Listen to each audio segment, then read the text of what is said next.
This is Obsuna Obsessions. Today's vlog is all about Ripley's Aquarium. So,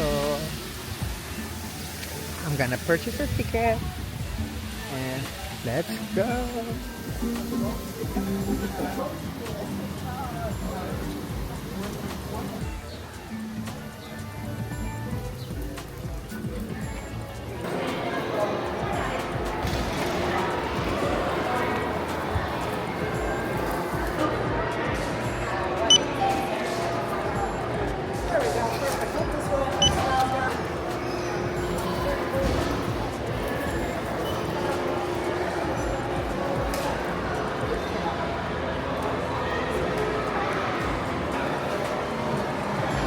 So we just got in, and since it's lunchtime, so the first order of business is lunch.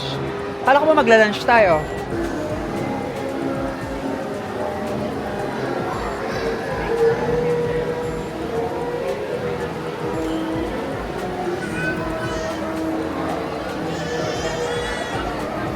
So no one told me life was gonna be this way.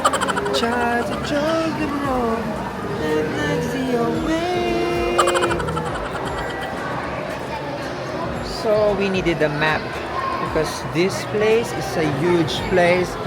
We don't know, there are so many paths, so many entrances, and we do not know.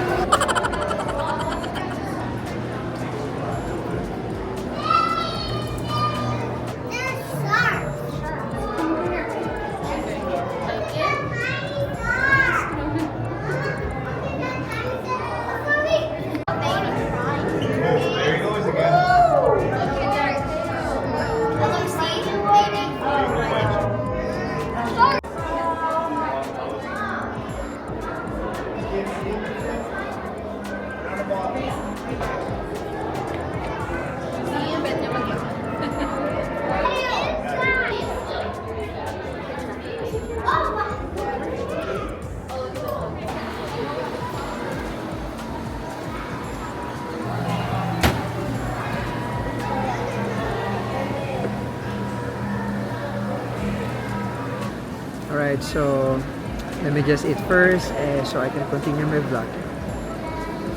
I'll be back. Treat. Okay, so pagkatapos ko lang mag-lunch, eto na talaga yon. Hoping for a better vlog. Kasi nag-lunch kami kanina dito and sobrang pagpasok namin, gutom na kami.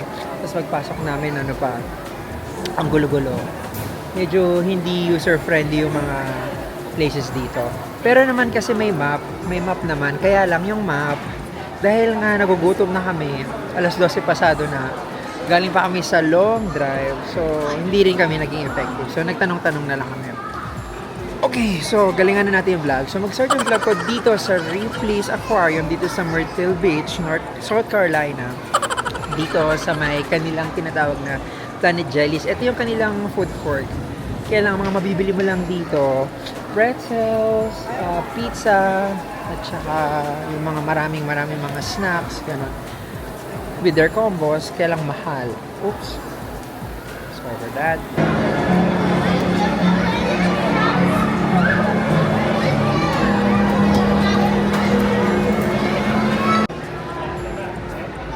Okay. So, inuna talaga namin muna yung souvenir. Oo, souvenir muna bago tayo mag-ikot-ikot, mag-souvenir muna. Sige, tingnan natin. Price check. Okay. 25 yung mga t-shirt. $25.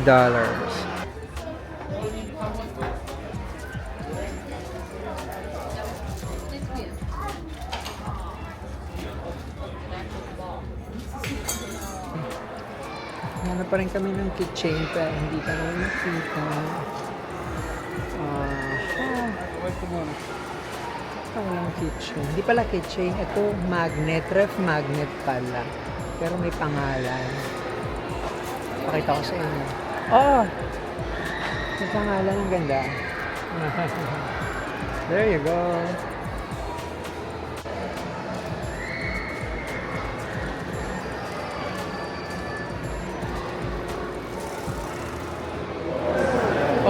So, nakabili na kami ng ref magnet. Ref magnet lang. Ito na talaga. Adventure. Unahin natin dito sa My Ocean Adventure. So excited. Let's go. Pakita ko sa inyo.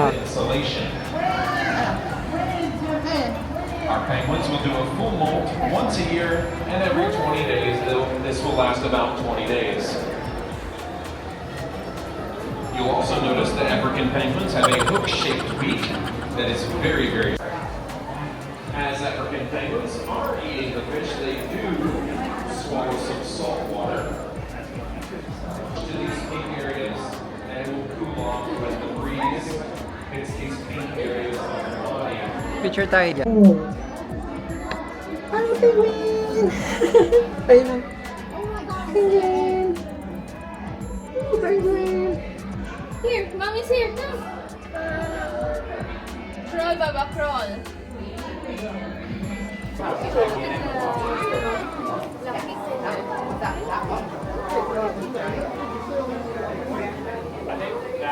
one right there is the extra.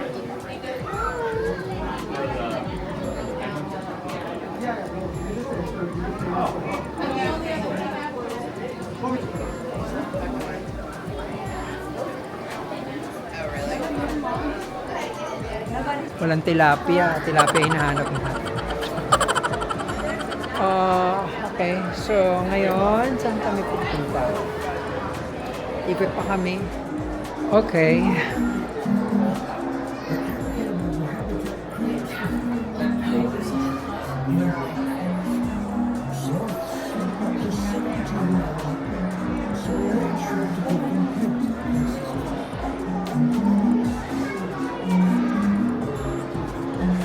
Ano yung hinahanap natin dito?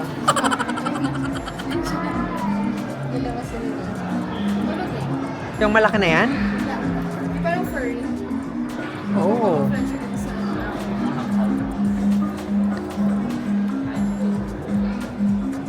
Hindi ko nakikita kung ano yung tinitignan dito talaga. Oo nga. Totoo nga. Ito yun. Ayan.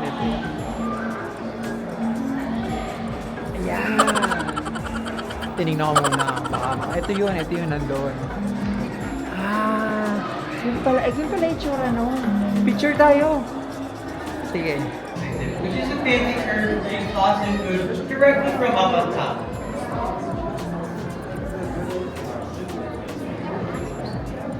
Now, if you guys get to take a good look at our diver, you may notice he's bundled up from head to toe, right? He's got whole body covered. Ito talaga yung isa sa nilook forward ko pag sinabing aquarium. Nandito ka sa loob ng parang tunnel. Ewan ko kung nakikita. So, ito talaga yung ini-envision ko. Pero hindi ko iniisip at ini-expect na ang daming pating. Ang daming pating dito. O, papakita ko. I-flip yung camera. Ang daming malalaking isla. Yun, sobrang saya niya. 360 ko muna.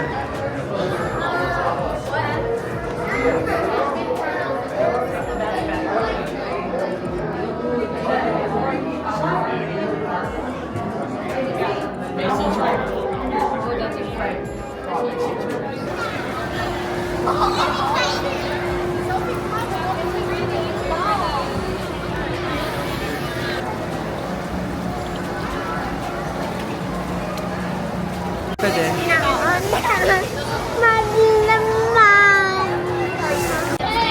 Those guys can get like the circumference of it is like ridiculous. Like it's huge. The sea nettles can I think get up to like 20 feet in length. Like their tentacles can get up to like 20 feet or something. And then I think like box jellies are the most fatal jellyfish. They have a neurotoxin. Alright, there you go. So, that concludes this vlog.